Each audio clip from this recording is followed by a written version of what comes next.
And please welcome to the stage co-chair of the Empire State Pride Agenda Foundation and the chair of the Empire State Pride Agenda, Inc., Norman C. Simon.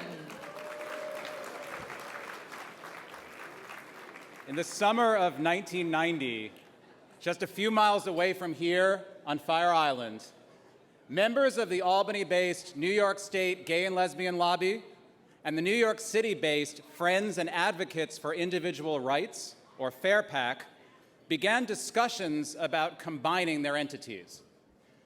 FAIRPAC was established in the 1980s to influence the New York City Council to pass anti-discrimination measures based on sexual orientation. And FAIRPAC had proved adept at raising money to achieve that goal. The Gay and Lesbian Lobby had established a statewide network of activists that it could mobilize, but it was struggling to raise necessary funds. And so, in the words of Libby Post, a founding director and early co-chair of the Pride Agenda Board, the merger of the two was a bashert, Yiddish for match made in heaven. Libby, how's my Yiddish? Was that okay? Terrible, sorry, I tried. I even did it phonetically on the prompter, I tried. I learned so much about our history in a recent conversation that I had with Libby and the other founding directors that I wanted to share some highlights this evening. Starting with our name. As strange as it might sound today, 25 years ago, the word gay in an organization's name presented challenges. As founder Mark D'Alessio explained, people did not want to receive mail bearing that term. They didn't want their mailman to know.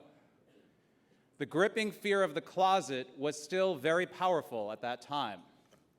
And so the early founders came up with a list of every word that they could think of associated with gay and every word that represented politics.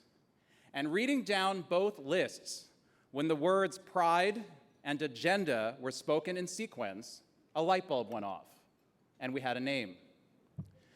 Pride Agenda didn't have much else other than sheer determination. Founding director Brian Craig recalls that our first annual budget was $27,000, just a little more than a gold sponsorship for tonight's dinner. Our first downstate office was a turnkey space in the former U-Haul building on West 23rd Street, a glamorous 400 square foot office with no windows. Our first board meeting was quite intentionally held not here in New York City, but in Albany. That was a statement that Pride Agenda is a statewide organization. Albany is where the action would be on the statewide level, and we would be there, creating important relationships with those in power. Indeed, as founding director Suzanne McHugh explained, back in 1990, we had a really good friend in the governor's office, Mario Cuomo, who was the first governor to really recognize the lesbian and gay community.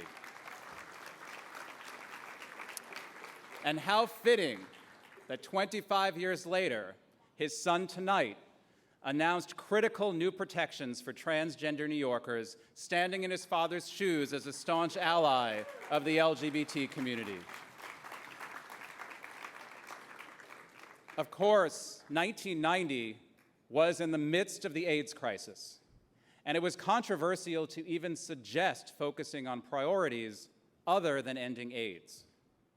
But the founders and other early board members believed that we needed to have a broader agenda focused on civil rights in order to achieve the funding that we needed to fight AIDS. And so the first major legislative priority for the Pride Agenda was to pass a hate crimes bill inclusive of sexual orientation.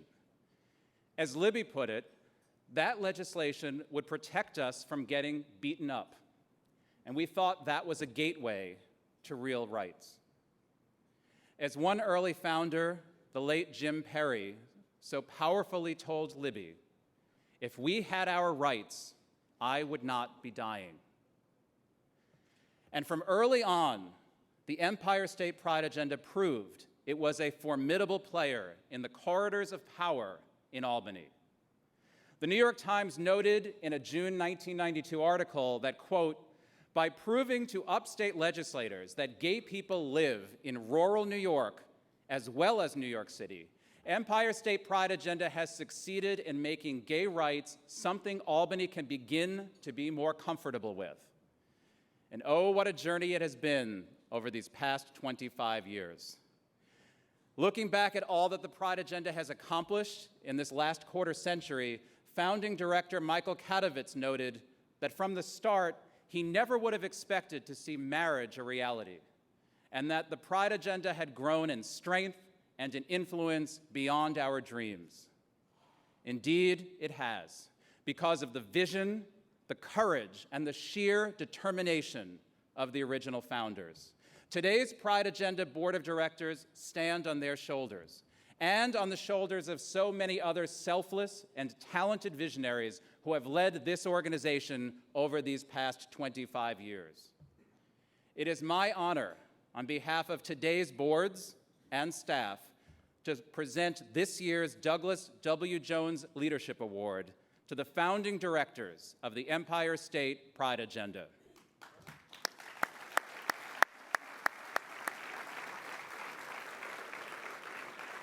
And representing all of the founders whose names will appear to my left and to my right on the screen, please join my co-chair, Melissa Sklarz, and our executive director, Nathan Schaefer, as we call to the stage and congratulate Brian Craig,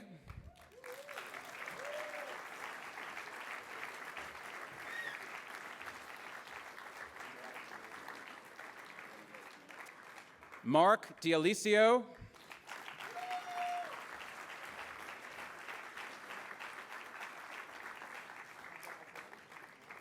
Suzanne McHugh,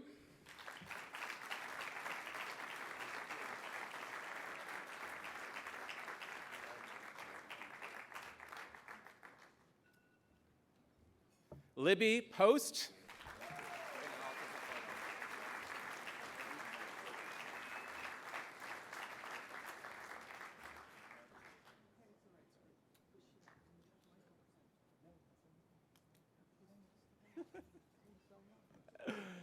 Michael Katovitz,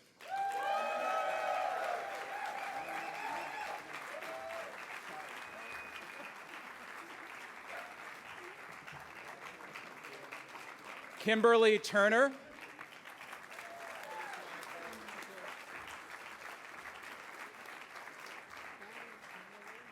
and accepting on behalf of the late Jim Perry, Joe Salgado.